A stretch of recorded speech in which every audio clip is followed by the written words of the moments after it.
ആതിരവരും പോകുമല്ലേ സഖി, ഞാനീ ജനലഴി പിടിച്ചൊട്ടു നിൽക്കട്ടെ, നീ എന്നണിയത്തു തന്നെ നിൽക്കൂ.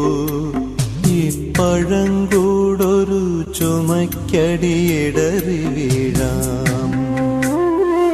വ്രണിതമാം കണ്ഠത്തിൽ ഇന്നു നോവിത്തിരി കുറവുണ്ട്.